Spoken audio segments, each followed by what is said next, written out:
Yang pertama ini, Wak, aku akan membawakan satu cerita tentang liburan bersama teman yang ternyata berujung tragis, Wak. Keseruan liburan itu seketika sirna ketika mereka tersesat di sebuah kampung goib selama perjalanan pulang. Ada banyak sekali kejadian tak terduga di luar nalar saat mereka tersesat itu. Dan yang bikin makin seram adalah ternyata ada sosok yang ngikutin mereka dari tempat liburan ini, Wak. Nah, penasaran kalian sama apa yang terjadi selama mereka tersesat di kampung goib ini? Jadi tanpa menunggu waktu yang lama, kita langsung masuk aja ke ceritanya. Check it out.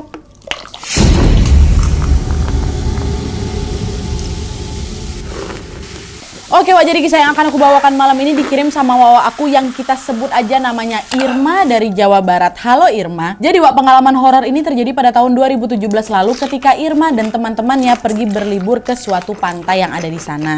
Dan untuk menjaga privasi, semua nama dan juga tempat dalam cerita ini udah aku samarkan semuanya, Wak, ya. Nah, jadi, Wak, cerita ini bermula ketika Irma beserta 4 orang teman lainnya, yaitu Agni, cewek, Seli, cewek, Robi, sama Dika, cowok, berencana untuk ngecamp di pantai pada saat weekend. Jadi berangkatnya Jumat, pulangnya Minggu gitu, Wak. Nah, mereka sepakat buat bonceng-boncengan itu naik motor. Nah, karena Robi sama Agni itu pacaran, jadilah mereka satu motor berdua. Nah, Dika boncengan sama si Seli, sementara Wawa kita ini, si Irma, bawa motor sendiri. Singkat cerita, Wak, sampailah hari yang ditentukan, hari Jumat. Nah, karena mereka berasal dari daerah yang berbeda, mereka pun janjian ketemu di kota B terlebih dahulu. Nah, dari kota B ini mereka pun melanjutkan perjalanan menuju ke pantai pada jam 11 siang. Karena lokasi si pantai ini cukup jauh, Wak, akhirnya pada jam 3 sore mereka pun memutuskan untuk beristirahat di pom bensin. Anehnya pada saat itu Agni, temannya si Irma ini, justru sibuk memperhatikan seorang bapak-bapak dengan tatapan kosong. Nah, Irma yang keheranan pun langsung nepuk si Agni kan. "Oh, Agni, ngeliat apa kau? Serius sekali, jangan bengong." Itu loh, Wak, ngapa bapak-bapak tuh ngeliat aku kayak gini? Maksudnya apa coba? Bikin takut aja. Hah?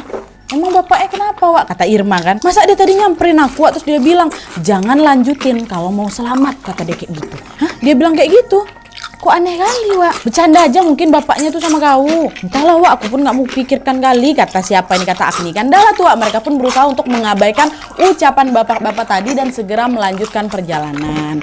Nah, terus sekitar jam 5 sore nih, akhirnya mereka sampailah di pantai itu kan. Tanpa menunggu waktu yang lama, mereka pun langsung mendirikan 2 tenda. Satu tenda buat laki-laki, satu tenda buat perempuan. Mereka memang berencana buat bertenda aja di situ, walaupun memang ada beberapa penginapan di sana, Wak. Nah, pada saat itu sekitar jam 9 malam, Agni sama si Robi yang pacaran berdua ini izin keluar bentar nih buat cari rokok, karena di sekitar pantai itu nggak ada jualan rokok. Dan mereka berdua pun pergilah nyari ke warung yang lain sambil bawa motor. Berjam-jam kemudian, Wak, Robi sama si Agni ini pun juga belum balik-balik nih. Dan karena yang lain udah pada ngantuk, mereka pun langsunglah tidur di tenda masing-masing. Terus besok paginya, Wak, ketika si Irma duluan yang bangun, dia melihat Agni memang udah ada di tendanya dia. Entah balik jam berapa lah si Agni ini semalam sama si Robi ya kan. Irma pun nggak ambil pusing, dia memilih untuk keluar tenda dan duduk-duduk di pantai. Nah, pas lagi asik-asik menikmati suasana pagi itu, Wak, Irma tiba-tiba mendengar Dika, kawan laki-laki yang satu lagi tuh, berteriak dari dalam tenda tuh, "Astagfirullah, Robi, kau kenapa?" Kata siapa ini? Kata siapa? Kata, aduh, siapa nama dia yang tadi itu kan? Aku. Dika, kata si Dika. Nah, mendengar teriakan itu, Irma pun langsung larilah ke arah tenda laki-laki ini, disusul sama si Agni sama Seli juga yang udah kebangun karena teriakan Dika. Sesampai di tenda laki-laki itu, Wak, mereka melihat Robi dalam kondisi pingsan dan juga sempat mimisan, Wak, ada bekas darah ya. Kata Dika, waktu itu darah Robi banyak kali netesnya, Wak. Nah, dengan panik mereka pun berusaha untuk menyadarkan Robi, dan untungnya tidak lama kemudian Robi tersadar dari pingsannya. Dari situlah dia pun langsung menceritakan apa yang sebenarnya dia alami barusan itu, Wak. Jadi ceritanya Robi itu waktu dia pingsan itu, dia ini bermimpi sedang dikejar-kejar sama 3 orang yang tidak dia kenal.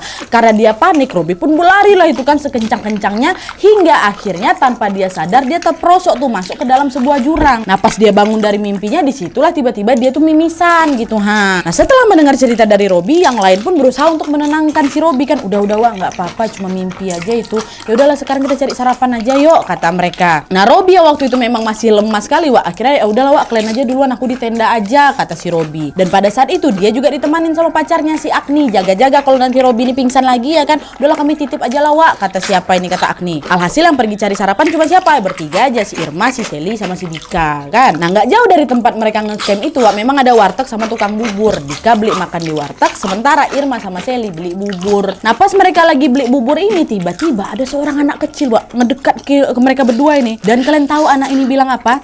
Dengan nada yang serius si anak kecil ini bilang, "Awas teh, ada yang ikut." nanti baliknya susah loh, kata si anak ini. Nah, mendengar ucapan itu seketika Irma jadi terkejut kan, maksudnya gimana nih dek, kata dia gitu. Nah, pas ditanyain balik sama Irma, Wak, si adek tadi malah yang jadi kebingungan. Dia cuma, bengong dia, Wak, kayak geleng-geleng kepala gitu. Kenapa teh, katanya. Gimana apanya nih, kata dia kayak gitu, Wak. Si adek ini macam baru tersadar gitu loh. Nah, di momen itu, Wak, mereka pun jadi sama-sama bingung kan. Irma pun tak kenapa jadi ngeblank tuh. Nah, untungnya tidak lama kemudian Sally udah selesai tuh beli bubur kan. Langsung ditepuk ya si Irma. Hei Irma, ngapa kok malah bengong, katanya. Udahlah, udah selesai nih, yuk balik lagi kita ke tenda. Kata siapa ini, kata si Sally. Sally nggak tahu nih, Wak. Dah, Irma pun berusaha lah mengabaikan keanehan tadi dan melanjutkan liburan mereka di hari itu. Nah, waktu itu liburan mereka sangat menyenangkan, Wak. Sampai-sampai tidak kerasa kalau hari udah mulai malam. Ini berarti udah di hari Sabtu kan, Wak. Udah selesai main-main, mereka pun balik lagi ke tenda masing-masing untuk tidur. Nah, terus besoknya di hari Minggu liburan mereka kan udah selesai nih. Rencananya jam 10 pagi mereka mau OTW pulang, Wak. Sekalian mampir ke pasar ikan yang memang nggak jauh dari sana. Rencananya mereka ke pasar ikan itu mau beli seafood gitu lah buat oleh-oleh. Nah, udah sampai di pasar itu mereka beli ikan. Nah, terus ikan yang mereka beli ini dijadikan satu di dalam box styrofoam besar yang ditaruh di belakang motornya Irma. Irma kan sendiri bawa motor kan. Dan setelah itu mereka pun lanjutlah jalan pulang. Nah, awalnya awalnya, Wak, mereka udah nggak mau mampir-mampir lagi tuh. Tapi tiba-tiba si Robi nyaranin, Wak, kita jalan-jalan ke tempat lain dulu aja lah, yuk. Pulangnya sore aja biar jalanan nggak panas, katanya. Yuk lah, Wak, yuk, masih panas ini jam-jam segini, balik nanti hitam, Wak, kata mereka. Dah lah. Akhirnya semuanya pun pada setuju. Alhasil mereka pun lanjutlah liburan lagi ke salah satu pantai di kawasan tersebut. Bukan pantai pertama, Wak, pantai lain lagi. Terus tanpa terasa waktu pun sudah menunjukkan pukul 4 sore. Mereka udah puas main-mainnya, mereka pun bersiap-siap lah untuk pulang betulan nih. Nah, waktu itu posisinya motornya Robi sama Agni paling depan, di kedua ini motornya Irma paling belakang, baru Dika sama Selida konvoy bertiga ngeng. Nah, karena lokasi yang cukup jauh, Wak, selama perjalanan itu mereka pakai Google Maps memang. Kalau di Google Maps itu kan rute yang macet tuh kelihatan kan warna merah-merah itu. Nah, pada saat itu ternyata rute perjalanan pulang mereka merah panjang kali, Wak. Waktu itu mereka mikir kalau mereka nekat ngelewatin rute itu udah pasti bakal kejebak macet berjam-jam waktu itu. Akhirnya gara-gara nggak mau macet-macetan kan, mereka pun mencari rute lain. Agak mutar memang, Wak, tapi harusnya ya lumayan lancar lah. Nah, rute yang mereka lewati itu atau rute alternatif ini jalan tuh agak sempit, Wak. Kanan kiri itu penuh-penuh pohon sama rumah-rumah warga dengan bangunan yang tampak seperti rumah zaman dulu lah pokoknya. Udah mereka pun lewat sana kan, ngeng. Makin lama jalan ke sana makin menanjak jalanannya, Wak. Makin menanjak, berkelok-kelok, rumah-rumah warga juga makin jarang waktu itu. Dan waktu pun sudah menunjukkan masuk maghrib. Dah, langit udah mulai gelap nih, Wak. Nah, di momen itulah, Wak, tiba-tiba mereka dikejutkan dengan suara deru motor yang sangat berisik dari arah belakang mereka. Entah rombongan siapa yang ada di belakang tuh, tapi yang jelas, Wak, suara klakson dan juga knalpot dari rombongan di belakang itu terdengar sangat berisik. Si Irma kan sendirian tuh. Irma yang memang kebingungan pun mengintiplah dari spionnya. Dan betapa terkejutnya si Irma ketika dia melihat rombongan di belakang mereka itu membawa macam pedang sama golok itu loh, Wak, yang diseret mereka ke aspal tuh hingga menimbulkan percikan-percikan api. Nah, di momen itulah Irma pun langsung teriak, "Wah, begal, Wak, begal, ngebut, cepat, ada begal," katanya. Dengan panik semua mereka berlima ini pun langsung tancap gas kan, Wak. Udah nggak peduli lagi ke arah mana mereka lewati, yang penting gas saja lah gitu, tinggalkan dulu mereka gitu, yang penting selamat gitu. Nah, singkat cerita sampailah, Wak, mereka ke sebuah jembatan nih, ya kan. Nah, pas mereka berlima nengok ke belakang, rombongan begal tadi udah nggak ada, Wak, udah nggak kelihatan nih. Nah, dengan kondisi yang masih syok, mereka pun semua turun dari motor masing-masing untuk menenangkan diri, Wak. Nah, karena tidak tahu lagi ada di mana, mereka pun berniat mau nanya ke warga sekitar yang mungkin ada yang lewat ini. Tapi sayangnya pada saat itu maghrib tuh sepi kali di sana, Wak. Cuma ada mereka berlima aja di pinggir jalan tuh. Agni pun sempat tuh melihat ke sekeliling berharap bisa menemukan warung atau enggak rumah warga lah kan. Nah, terus nggak lama kemudian dari kejauhan dia melihat ada lampu yang menyala dari sebuah rumah. Mereka pun sepakat untuk mengikuti arah lampu tersebut. Dan ternyata betul, Wak, cahaya lampu itu berasal dari sebuah warung yang dijaga sama seorang ibu parubaya nih. Nah, di warung itulah mereka pun beristirahat sambil memesan teh hangat, Bu, kata mereka kan. Nah, sembari menyiapkan pesanan, ibu warung itu nanya, "Loh, kalian ini dari mana? Kok ibu baru lihat?" kata si ibu ini. "Oh, kami dari kota, Bu, abis main ke pantai," kata mereka. Nah, mendengar jawaban itu si ibu ini nggak ngomong apa-apa lagi, Wak. Beliau cuma tersenyum saja, terus masuklah ke dalam warung. Nah, terus singkat cerita, Wak, setelah selesai istirahat udah agak tenang ini mereka pun akan melanjutkan jalan pulang lagi. Tapi, Wak, pas mereka ngecek handphone buat mereka ngecek Google Maps tuh, ternyata semua HP berlima ini nggak ada sinyal. Kok nggak ada sinyal handphone aku? Kok ada? Nggak ada, Wak, nggak ada juga nih. Nah, karena kebingungan mereka pun nanyalah ke ibu pemilik warung itu, "Ibu, punten, ini arah ke jalan besar lewat mana ya, Bu?" katanya. Terus ibu ini bilang, "Oh, lurus aja terus, Neng. Kalau udah ketemu pohon besar berarti kalian sudah di jalan yang benar." Tapi jangan lihat ke belakang ya kalau udah jalan, itu kata ibunya.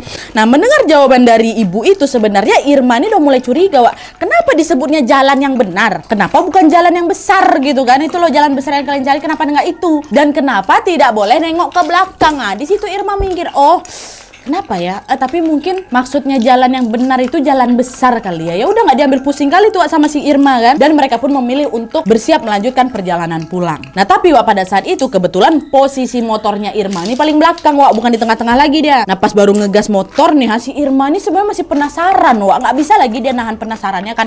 Akhirnya dia tengoklah ke belakang, padahal dilarang tuh sama mama tuh, sama ibu tadi. Dan bisa kalian tebak apa yang Irma lihat di sana, Wak? Warung yang mereka datangi tadi tiba-tiba lenyap, nggak ada lagi di situ. Apa nggak langsung panik si Irma, kan langsung dia teriak, "Woi buruan, woi cepat ngebut," katanya. Nah setelah ngebut agak jauh, mereka berhenti lawak di sebuah lapangan yang dekat dengan rumah-rumah warga memang. Dan waktu nengok handphone, waktu sudah menunjukkan pukul 9 malam. Keadaan di sana sepi kali, Wak. Sepinya tuh beda gitu loh kata si Irma. Nah waktu mereka berhenti kedua kali ini, si Robi nanya lah ke si Irma kan, "Ir, tadi kok kenapa Ir? Bikin panik aja, ada begal lagi tadi po," katanya. "Enggak, Wak," kata si Irma kan, "enggak, waktu tadi aku nengok ke belakang, warung yang tadi kita duduk tuh udah nggak ada." "Hah? Gak ada kayak gimana nih? Jadi maksud ke warung tadi itu warung gaib kan?" "Gak tahu aku ya Robi, tapi sumpah tadi warungnya hilang," kata si Irma kan. Nah di tengah rasa panik itu Agni teriak, "Udahlah, udah Wak, cepat aja lah kita keluar dari sini. Kalian gak sadar apa di tempat yang kita injak ini udah kayak aneh gitu suasananya? Gak ada orang sama sekali, masih jam 9 loh. Apa iya orang-orang udah tidur semua jam segini?" Nah menyadari bahwa ucapan Agni itu ada benarnya juga, mereka pun semua jadi semakin ketakutan, Wak. Dan pada saat itu sinyal di handphone masing-masing milik mereka juga masih gak ada. Alhasil apa? Mereka pun lanjut jalan lagi dengan bermodalkan insting. Dagas lagi, Wak. Ngeng lagi ya.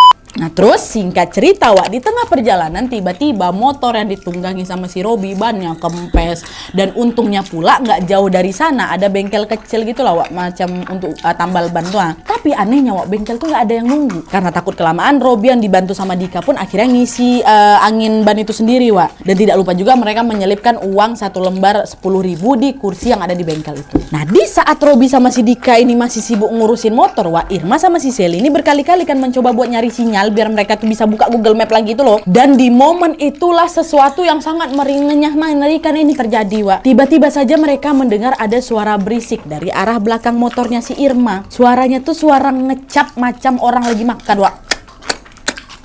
Kayak gitu. Nah karena mereka berdua penasaran, mereka pun langsung nengok ke sumber suara ini kan. Dan kalian tahu sumber suara itu berasal dari mana? Ternyata suara kecapan itu berasal dari Agni, kawan perempuan mereka satu lagi nih ya, yang lagi sibuk menggerogoti ikan mentah di dalam styrofoam motornya si Irma tuh, Wak. Ikan yang mereka beli sebelum pulang tadi yang ditaruh di belakang motornya Irma itu lagi dimakan sama si Agni, tau kalian? Nah melihat hal itu mereka semua pun langsung terkejut lah, sontak langsung teriak, "Astagfirullahaladzim, Agni, kok ngapain makan ikan mentah kayak itu? Jangan, Wak," katanya kan. Mereka berusaha melepaskan ikan mentah itu dari genggaman tangannya si Agni, tapi Agni di sana langsung marah, Wak. Didorongnya kawan mereka berdua ini sambil dia bilang, "Jangan berisik kalian, aku lapar." Gitu, Wak. Tapi, Wak, yang seramnya lagi pas Agni itu marah tuh, suasananya pula, suaranya tuh bukan suaranya si Agni, melainkan suara Agni ini berubah jadi suara cowok, suara laki-laki, tahu kalian? Itu nengok mereka berempat semua tuh tengangak nengok Agni kayak gitu. Dan di momen itulah mereka semua langsung sadar kalau apa? Agni kesurupan. Box styrofoam isi ikan tuh udah jatuh berantakan semua ikan pada dimakan-makan sama si Agni. Dengan panik mereka tetap berusaha menyadarkan Agni, Agni sadar, Agni baca doa, Agni gitu, istighfar gitu kan. Nah pas lagi panik-paniknya ini, Wak, mereka kembali dikejutkan dengan kedatangan seorang bapak-bapak. Wajah bapak-bapak ini pucat, Wak, seram gitu. Dan bapak ini membawa sebilah linggis tuh kalian. Dengan ekspresi marah bapak-bapak ini bentak, "Pergi kalian semua dari sini. Kalau nggak pergi kalian, anak ini aku bawa." Nunjuk si Agni. Nah karena udah makin ketakutan, Wak, mereka pun segera bergegas dari sana. Agni dibonceng bertiga sama si Robi dan Sally, sedangkan Irma sama Dika bawa motor masing-masing. Lagi-lagi di sini mereka mengendarai motor tanpa tahu arah, Wak, sampai akhirnya nih mereka tibalah di sebuah persimpangan. Nah kalau mereka memilih jalan lurus ke depan, depan di situ ada jembatan yang di bawahnya mengalir sungai besar. Tapi kalau mereka belok jalan satu lagi nih, jalannya kecil kali memang Wak, cuman muat satu motor aja. Nah, kita lewat jalan yang mana nih kata mereka. Karena di tengah kebingungan itu mereka pun akhirnya memilih untuk mengambil jalan kecil itu Wak, yang cuma muat satu motor tuh. Mereka lihat jalan tuh kayak panjang kali dan tepat menyusuri sisi sungai. Udah Wak, kita lewat sini aja lah Wak, jangan lewat situ. Kata takut pula kita kenapa-napa, jangan-jangan nanti kalau misalnya lewat jalan kecil ini ketemu rumah warga apa-apa lagi tuh kata mereka. Ayo Wak, kita lewat sini gitu kan. Nah, tapi Wak belum sempat melanjutkan perjalanan, belum sempat belok lagi. Di saat yang bersamaan tiba-tiba Robi kembali mimisan Wak. Banyak kali darah yang ngucur, nggak berhenti-henti darah tuh. Netes semua di bajunya ya kan. Dan pada saat itu kondisinya si Agni ini masih sama Wak, masih kesurupan dan dia masih terus memakan ikan mentah tuh di atas motor tuh, sesekali menyeringai seram ke arah mereka berempat. Nah, melihat hal itu mau nggak mau mereka harus berhenti bentar lah kan, nunggu mimisannya Robin agak reda dan juga sekalian menenangkan si Agni yang masih makan ikan mentah tuh. Wak, aku tetap harus sadar Wak ya. Kuat Wak, bentar lagi kita keluar kok dari sini kata mereka menenangkan si Robi. Robi diam aja. Iya Wak gitu kan. Dah, sampai akhirnya mimisannya si Robi udah reda. Kuat kau Robi, bisa kau jalan kan Robi, kuatin ya Robi, kita nggak usah lama-lama di sini. Iya Wak, kuat aku, udah yuk lanjut jalan lagi kata si Robi. Agni masih Wak, masih makan ikan deh. Udah akhirnya mereka pun belok masuk ke jalan kecil itu kan. Nah, di tengah perjalanan yang berada tepat di sisi sungai itu Wak, tiba-tiba Agni mengamuk, teriak-teriak, dia gegar apa ikan yang dia makan tadi dah habis. Aku mau makan katanya. Macam orang gak kekontrol. Nah, dia hampir si Agni ini menekat mau loncat dari motor tuh masuk ke sungai buat nangkap ikan sendiri, tahu kau kata si Irma. Nah, untungnya Wak belum sempat si Agni ini loncat, si Dika berhasil nangkap dia, ditahannya gitu kan. Dan tanpa pikir panjang Dika langsung dipukulnya pundak si Agni sampai pingsan si Agni di situ Wak. Nah, mengetahui si Agni yang pingsan, Robi pacarnya langsung marah. Ku gila oh ya, pacar gua asal kau pukul aja ngajak berantem kau katanya. Agni ini kesurupan, dia mau loncat ke sungai. Kalau dia masuk ke sungai macam mana, lebih susah lagi kita. Nggak ada maksud aku nyakitin si Agni, biar dia tenang, biar dia selamat juga, tahu kau kata si Dika. Udah lah tuh, dengan ditenangi Sally dan si Irma, mereka pun melanjutkan perjalanan dengan membawa Agni yang lagi pingsan di tengah-tengah tuh. Nah, terus Wak, singkat cerita, jalan kecil yang mereka lewati itu pun berujung pada sebuah pintu pagar yang terbuat dari kayu. Pagarnya cukup tinggi, nah, ada di depan kami kan. Lega itu kami langsung. Dan pas mereka mencoba membukanya, ternyata Wak, di balik pintu itu terdapat perumahan warga, macam komplek perumahan gitulah. Di situ mereka betul-betul langsung mengucap syukur. Kenapa? Gegara rumah-rumah yang mereka lihat itu tampak modern Wak. Beda sama rumah warga di sepanjang kampung yang mereka lewati tadi itu. Semua jadul sebelumnya, nah dia sekarang rumahnya macam rumah bagus lah. Tanpa pikir panjang mereka pun langsung memasuki wilayah perumahan tersebut sambil mengucapkan syukur. Nah, di saat yang bersamaan Wak, mulai ada sinyal masuk nih di handphone mereka. Berbagai notifikasi pun masuk ke HP mereka masing-masing. Tapi waktu itu mereka nggak langsung ngecek handphone nih, mereka langsung nyari pos satpam terlebih dahulu. Sesampainya di pos satpam Wak, ternyata ada 3 satpam yang lagi jaga. Mereka nanyakan, maaf Pak, arah menuju jalan utama lewat mana Pak ya katanya. Nah, mendengar pertanyaan itu Pak satpam nggak langsung jawab, cuma terdiam memenung. Bapak-bapak tuh, kalian? Mungkin ya mereka pasti bingung, anak-anak ini datang dari mana, dan posisinya juga si Agni kan masih pingsan Wak. Bajunya Robi juga penuh darah mimisan, Irma, Sally sama Dika juga udah berantakan kali bentuknya kan gara-gara kecapean. Pak satpam ini pun nanya, kalian siapa, datang dari mana kalian? Bukan orang sini ya kata Pak satpam ini. Nah, mendengar pertanyaan itu mereka pun langsung lah itu kan Wak menjelaskan tuh semuanya, termasuk soal jalan di samping sungai itu dan pagar pintu kayu yang mereka lewati saat masuk ke dalam perumahan itu. Gini Pak, tadi gini akhirnya kami ketemu pintu. Wah, diceritain semuanya. Nah, setelah mendengar cerita mereka, Pak satpam bilang, jalan masuk ke perumahan ini cuman ada 2 ya Mas. Jalan yang ada di depan pos ini sama yang satu lagi di sebelah, tapi masih ditutup pintu itu gara-gara masih direnovasi. Jalan yang kalian sebutin tadi tuh nggak ada di perumahan sini kata Pak satpam.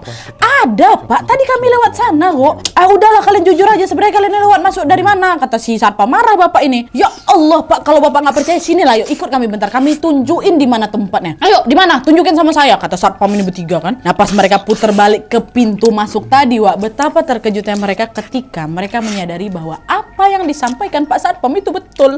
Pintu pagar kayu yang mereka lewati itu nggak ada Wak, tidak ada, hilang. Di sana tuh ada titik mereka keluar yang mereka pikir itu pintu, cuman ada tembok yang di belakangnya tumbuh perkebunan gitu loh. Kok nggak ada pintu tuh, Wak. Tadi di sini kan? Iya, Wak, tadi di sini, kata mereka semua. Di momen itu perasaan mereka udah mulai campur aduk, Wak. Nah, melihat hal itu Pak Satpam pun langsung mengajak mereka, udah balik lagi ke pos satpam aja supaya nggak mengganggu penghuni komplek, katanya. Udah balik ke sana sekalian, kalian istirahat dulu, tenangkan pikiran kalian. Nah, pas balik lagi ke pos satpam, disitulah mereka akhirnya buka handphone, Wak. Nah, pas ngecek handphone itu, Irma betul-betul kaget karena ada banyak sekali chat yang masuk. Ada dari orang tuanya, ada yang dari teman-temannya. Nah, kalau chat dari ibunya tuh bilang, kamu di mana, Nak? Katanya pulang minggu, kok sampai sekarang belum nyampe, kata mamanya. Irma buka lagi chat dari kawan kantornya kan, Irma, kok di mana? Kalau misalnya aku nggak mau masuk, ya aku kasih tahu dulu lah gitu. Nah, di situ kebingungan Irma semakin memuncak lah, Wak. Loh, bukannya kami balik minggu sore nih ya? Harusnya setelah telatnya kami sekarang ini kan masih minggu malam atau Senin subuh lah ya kan? Tapi kenapa chat yang masuk seolah-olah nanyain kenapa Irma hilangnya lama? Nah, di tengah kebingungan itu Irma pun langsung buru-buru ngecek kalender di handphonenya, Wak. Dan kalian tahu, ternyata pada saat itu waktu sudah berganti ke hari Rabu jam 2:17 pagi, Wak. Rabu, bukan minggu malam lagi, bukan Senin pagi, Rabu. Apa nggak terkejut kalian? Irma langsung astagfirullahaladzim, woi guys, coba kalian cek sekarang udah tanggal berapa, hari apa sekarang, katanya. Nah, mendengar teriakan Irma, yang lain juga langsung buru-buru ngecek kalender nih, Wak. Dan ternyata betul pada saat itu sudah memasuki hari Rabu. Saking nggak percayanya si Irma sama kawan-kawannya, dia sampai nanya ke satpam, Pak, sekarang hari apa, Pak? Neng, sekarang hari Rabu, Rabu subuh, kata si bapak ini. Kok bisa, Wak? Kata mereka semua, kok bisa, Wak? Berarti kita udah nyasar 3 hari kah? Katanya. Mengetahui hal itu, mereka pun langsung terduduk lemas masing-masing. Mereka berlima sama-sama tersasar, Wak, 3 hari. Hari Rabu waktu keluar tuh. Padahal kemungkinan kenyataannya apa yang mereka alami itu paling lama cuma 3 jam lah gitu. 3 hari ternyata.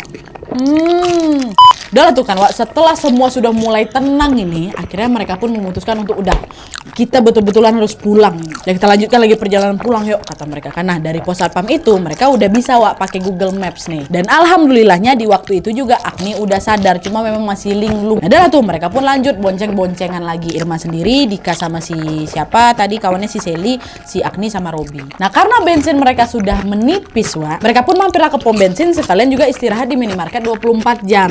Nah, pas mereka lagi istirahat ini, tiba-tiba lagi-lagi Agni teriak-teriak, Wak, mana ikan, mana ikan, dia minta ikan lagi. Nah, karena lumayan berisik keadaan waktu itu, nggak lama kemudian datanglah ini beberapa karyawan pom bensin menghampiri mereka berlima. Nah, salah satu karyawan itu sadar kalau oh ini mbak ini kesurupan nih. Akhirnya dia pun berinisiatif untuk memanggil ustadz setempat. Dah, singkat cerita Pak Ustadz ini pun datanglah dan mulai memeriksa si Agni. Agni yang masih terus berteriak-teriak sambil sesekali tertawa sinis ini, Wak, mulai mengucapkan sesuatu. Dia bilang, dia sudah jadi milik saya. Mau bagaimanapun saya nggak bakal keluar dari dia.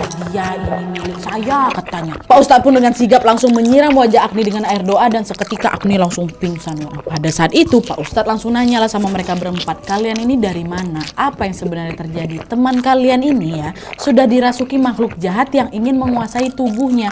Sosok ini susah dikeluarin loh. Nah, mendengar ucapannya Pak Ustadz, seketika mereka langsung terkejut, Wak, dan langsunglah itu menceritakan semua hal yang mereka alami tadi kan, sampai akhirnya keluar ke komplek tadi tuh. Nah, setelah mendengar cerita tersebut, Pak Ustadz bilang, kalian tadi masuk kampung gaib.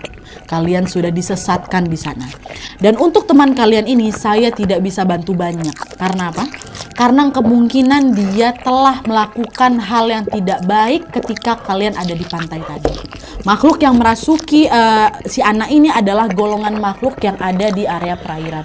Saya nggak bisa bantu banyak. Saya mohon maaf. Nah, tuh kami harus gimana, Pak? Masa Agni harus terus-terusan kesurupan? Satu-satunya cara kalian harus mengembalikan makhluk itu ke tempatnya.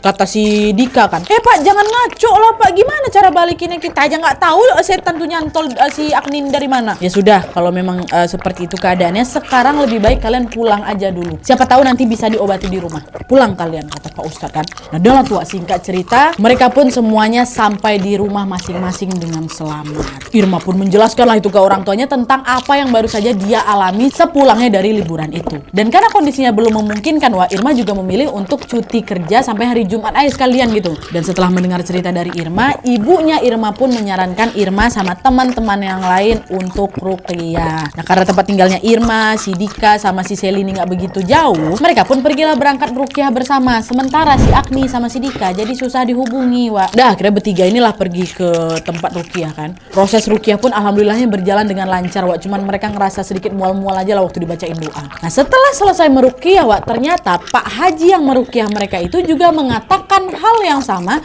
seperti apa yang disampaikan sama Ustadz di pom bensin kemarin tuh. Kata Pak Haji ini, alhamdulillah kalian aman. Tapi dua teman kalian itu kondisinya tidak baik-baik saja. Pak, gak baik-baik aja gimana nih Pak maksudnya? Teman kalian berdua itu sudah melakukan hal yang tidak baik dan itu mengganggu makhluk yang ada di sana. Mereka bertiga langsung terdiam lah, Wak. Hal tidak baik apa yang udah mereka lakukan ini ya kan? Nah, sepulang dari ruqyah, Irma pun kembali menceritakan hal itu kepada ibunya. Nah, karena di saat yang sama Agni sama Robi ini juga nggak bisa dihubungi, ibunya Irma pun menyarankan, nak, coba kamu ngecek langsung ke rumah mereka masing-masing. Takutnya mereka kenapa-napa. Akhirnya besok paginya, Wak, Irma sama si Seli pun memutuskan untuk pergi menuju ke rumahnya si Agni. Nah, Dika waktu itu memang nggak ikut, Wak, gara-gara kerja ya. Sesampainya di rumah Agni, ART-nya si Agni ini bukain pintu, langsung bilang, maaf non, gak terima tamu dulu hari ini perintah ibu, kata ART-nya. Mengetahui hal itu, Irma jadi kaget kali. Biasanya kami datang ke sini bebas-bebas aja kok masuk, udah macam rumah sendiri, kenapa pula sekarang dihambat gak boleh masuk ya kan? Sempat debat tuh mereka depan pintu. Nah, karena pada saat itu situasinya udah mulai gaduh, ibunya Agni dengar, keluarlah ibu Agni, Wak. Nah, pas tahu yang datang ini ternyata Irma sama Seli, ibunya Agni pun memperbolehkan mereka masuk. Mereka duduklah di ruang tamu kan, dan langsung itu diinterogasi sama mamanya Agni. Sebenarnya apa yang udah terjadi selama liburan itu? Kenapa Agni bisa kayak gini? Kata mamanya kan. Dah, Irma sama Seli pun kembali lagi menceritakan semuanya, Wak. Dan setelah mendengar cerita tersebut, ibunya Agni seketika langsung menangis. Beliau bilang, Agni jadi aneh kali, nak. Dia nggak mau pakai baju sehelai pun, dan dia cuma pengen makan ikan mentah aja. Udah 3 orang coba ngobatin dia, tapi nggak ada juga berhasil. Sedih Bu lihat kondisinya, nak. Kata, ya Allah Bu, kondisi Agni sekarang udah kayak gitu Bu. Kami boleh Bu nengokin dia bentar aja Bu? Boleh, tapi jangan masuk ya, intip dari pintu aja, kata ibu. Dan setelah mendapat izin dari ibunya, Wak, Irma dan Seli pun langsung bergegas menghampiri kamar Agni. Pas mereka membuka sedikit pintu kamarnya, Irma dan Seli merinding aku. Seketika terkejut setelah mereka melihat sesuatu yang tidak akan pernah mereka lupakan seumur hidup. Kalian tahu, dari celah pintu itu tampak Agni sedang jongkok di sudut kamar sambil menggerogoti ikan mentah dalam kondisi tidak mengenakan busana sehelai pun. Tanpa busana, jongkok, makan. Ya Allah, Wak. Apa nggak langsung menangis si Agni sama si Irma nengok kawannya kayak gitu kan? Mereka tidak menyangka temannya jadi kayak gitu, Wak. Langsung tuh mereka ngubungin si Dika buat ngabarin kondisinya Agni. Nah, setelah mendapat kabar dari Irma dan Seli, Dika langsung bilang, Wak, coba kalian pergilah ke apartemennya si Robi, cek kondisi dia, sekalian tanya kemarin tuh mereka ngelakuin apa sampai kayak gini. Udah tuh, agak lama kemudian Irma sama si Seli ini pun berpamitan ke ibunya Agni dan langsung bergegas menuju kemana? Ke apartemennya si Robi nih. Nah, di sisi lain Dika juga langsung izin pulang kerja lebih awal, Wak. Dia mau ikut nih nyusul nyamperin si Robi kan. Terus sesampainya mereka bertiga di depan pintu apartemennya Robi, tanpa diduga-duga, Wak, pada saat Robi membuka pintu apartemennya, Robi langsung membelalakkan matanya dan langsung mengusir mereka. Pergi kalian, gitu, bantingnya pintu kan. Pergi kalian, jangan ganggu aku, katanya. Wak, ini kami, Wak, bukalah dulu pintunya, kami mau bicara. Ini buat kepentingan kau juga loh, Robi, buka lah, Wak. Barulah setelah beberapa kali dipujuk sama Dika dan teman-teman yang lain, Wak, Robi akhirnya mau membukakan pintu untuk mereka. Di situ mereka bertiga nanya, kok kenapa, Rob, kemana aja kok selama ini? Kenapa kok susah kali dihubungin? Sama tadi kenapa kok takut kali nengok kami bertiga? Wak, ya Allah, Wak, biar kalian tahu ya, beberapa hari ini aku dihantui terus. Tadi pun pas aku buka pintu tuh, wujud kalian tuh bukan wujud kalian, tapi setan yang aku tengok. Makanya aku nggak mau bukain pintu. Tiap hari, Wak, tiap saat aku diganggu terus sama setan-setan tuh. Aku nggak tahu dari mana. Biasanya apartemen aku ini nggak ada hantunya, kata dia. Nah, setelah mengetahui kalau Robi ternyata juga diganggu nih, mereka makin yakin kalau Robi sama Agni betul-betul sudah melakukan sesuatu yang tidak baik selama mereka ada di pantai. Soalnya Irma, Seli sama Dika nggak diganggu separah ini, Wak. Waktu udah balik mereka ruqyah, udah habis itu aman-aman aja. Kenapa mereka berdua ini yang lebih parah kan? Akhirnya mereka pun cobalah cerita ke Robi soal kondisinya Agni, pacar si Robinya. Wak, kondisinya si Agni kayak gini, sedih kali, Wak. Kata-kata Ustadz yang dari pom bensin sama Pak Haji yang ruqyah kami sama. Kalian berdua sudah melakukan hal yang tidak baik. Apa yang udah kalian lakukan, ha? Udahlah, jujur aja lah, Rob. Nah, karena berkali-kali didesak, Wak, Robi akhirnya berkata jujur. Robby bercerita lah nih tentang apa yang sebenarnya terjadi dan mengakui bahwa dia dan Agni sudah melakukan perbuatan tercela. Kalian tahu, jadi ternyata Wak, selama mereka liburan di pantai itu, Robby sama Agni sempat melakukan hubungan badan. Kata Irma nih Wak, ya gaya pacaran mereka memang sebebas itu.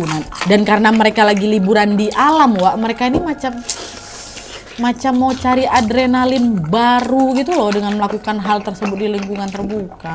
Ya. Ingat kalian tadi aku cerita kalau di hari pertama liburan Robby sama si Agni kan sempat mau beli rokok kan, katanya di wilayah pantai itu nggak ada rokok. Nah ternyata di momen itu lawak mereka malah pergi berdua berhubungan di atas batu-batu besar yang ada di sekitar pantai. Ingat juga nggak kalian waktu Robby mimisan yang pertama tuh yang di tenda kan ditinggal berdua itu mereka sisanya pergi cari sarapan. Agni nemenin si Robby takut kenapa-napa si Robby ini kan, ternyata di situ mereka kembali melakukan hubungan tersebut. Dan gak cuma 2 kali itu aja Wak, di hari kedua waktu mereka lagi asik-asik main itu Robby sama si Agni ini sempat melipir. Pergi dia ke salah satu tebing pantai itu loh yang di bagian bawahnya macam ada gua kecil, dan di situ lagi-lagi mereka melakukan hubungan itu. Dan parahnya lagi di momen ketiga ini Wak, Agni ini sempat kayak nggak sengaja nendang sesajen yang ada di situ gitu. 3 kali mereka melakukan hal kayak gitu di sana Wak. Ya Allah, apa nggak ngamuk penghuni di sana ya kan? Nah setelah dengar pengakuan dari si Robby, apa nggak langsung mengamuk kawan-kawannya? Si Dika langsung marah, gila kau nih Robby ya, nggak bisa di tempat lain, kau begitu di tempat umum yang kau sendiri juga nggak tahu itu sakral apa enggak. Udah ngaco kau, pantesan aku diteror kayak gini kali.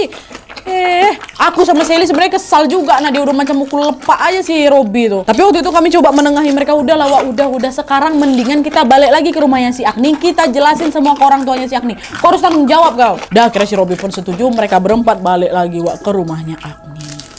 Dah tua singkat cerita, mereka berempat pun pergi ke rumahnya Agni untuk menemui ibunya Agni. Dan setelah mendengar cerita dari Robby, sontak ibunya Agni yang langsung ngamuk lah Wak. Sambil menangis, beliau meminta pertanggungjawaban Robby agar Agni bisa sembuh seperti semula. Tapi di situ mereka semua kebingungan. Robby ini juga nggak tahu harus ngelakuin apa karena dia sendiri pun masih diteror gitu loh Wak. Alhasil karena mereka sama-sama tidak mengerti harus bagaimana, ibunya Agni ini pun menyuruh mereka, udahlah kalian pulang aja. Terus Wak, beberapa hari kemudian Irma menerima chat dari ibunya Agni yang mengatakan bahwa Agni ini akan kami bawa berobat ke Jawa Timur di rumah neneknya. Dan sejak saat itu Wak, Irma udah nggak pernah lagi dengar kabar soal Agni. Sementara di sisi lain kabar tentang Robby yang Irma tahu adalah Robby ini memutuskan untuk pindah ke Singapura Wak. Ibunya yang nyuruh dia pindah sekaligus buat lanjutin S2-nya juga. Barangkali dengan dia pindah ke luar negeri itu gangguan mistis ini nggak ngikut sampai Singapura. Dan bertahun-tahun kemudian Irma betul-betul hilang kontak dengan mereka berdua. Si Robby ini bahkan ngeblok semua akses sosial media mereka Wak. Sampai akhirnya di bulan September tahun 2022 kemarin Irma mulai buka Facebook lagi nih. Nah pada saat itu dia tidak sengaja melihat postingan foto dari akun Facebooknya ibunya Agni. Dan foto itu memperlihatkan keluarga mereka lagi macam liburan bersama gitu lah Wak. Nah di foto itu ada satu orang yang betul-betul menarik perhatiannya Irma. Dia adalah seorang perempuan bertubuh sangat kurus Nadia dan duduk di kursi roda. Irma mengenali perempuan itu sebagai temannya yang telah lama hilang kontak. Siapa? Agni. Tanpa pikir panjang, Irma pun langsung mengirim DM ke akunnya ibu si Agni ini. Dia nanyalah apakah betul perempuan yang dalam foto itu Agni, dan tidak lama kemudian chat itu dibalas. Dan sesuai dugaannya si Irma, perempuan bertubuh kurus yang berada di kursi roda itu betulan adalah Agni. Ibunya cerita kalau sejak Agni diobati di Jawa Timur, dia memang jarang kesurupan, tapi dia jadi susah makan, dia sering ngelamun dan pandangannya itu jadi kosong. Setiap kali diperiksa ke dokter, Agni ini selalu didiagnosis ya kekurangan gizi, Wak. Aku dengar kabar tuh langsung tenangis aku, Nadia sedih kali hati ini. Masih sakit separah itu loh dia. Apa yang udah dilewati selama bertahun-tahunnya, ya Allah. Ditambah lagi si Robby sampai saat ini pun belum diketahui kabar itu kayak gimana. Betul-betul putus komunikasi, Wak. Tapi terlepas dari perbuatan yang memang sudah mereka lakukan, semoga kabar mereka berdua baik-baik aja lah, Wak ya. Oke Wak, jadi itu tadi cerita tentang liburan ke pantai yang berujung dengan nyasar masuk ke kampung gaib. Sebenarnya Irma di sini juga diminta buat melupakan kejadian ini Wak, tapi semenjak dia mendengar kabar tentang Agni kemarin ini, Irma tuh jadi pengen menceritakan hal ini kepada kita semua. Karena Irma tuh nggak mau kejadian seperti ini tuh terulang kembali gitu, betul juga. Dan Irma juga berharap semoga dari kisah ini kita bisa belajar untuk selalu menjaga sikap dimanapun kita berada ya. Selalu ingat Wak bahwa kita ini hidup apa? Berdampingan sama mereka-mereka dan udah sepantasnya juga kita ini nggak saling ganggu. Dan selain itu sekali lagi terlepas dari apa yang sudah dilakukan Agni sama si Robi, mari kita doakan semoga Agni dapat sembuh seperti semula dan Robi yang ada di mana itu dalam kondisi baik-baik aja. Begitu pula dengan Irma, Agni, Dika, Irma, Agni, Seli, dan juga kita semua semoga selalu berada dalam lindungan Allah Subhanahu wa taala. Amin ya rabbal alamin. Oke Wak, jadi sekian dulu videonya. Terima kasih banyak yang sudah menonton. Kalau kalian suka video ini, klik like-nya. Jangan lupa komen di bawah untuk ide dan saran-saran untuk video selanjutnya. Jangan lupa nyalain notifikasinya supaya kalian tahu kalau aku upload video baru. And as always, jangan lupa untuk klik tombol subscribe supaya kalian sama-sama tahu informasi menarik dan menegangkan dari channel aku. See you next video, Wak. Bye.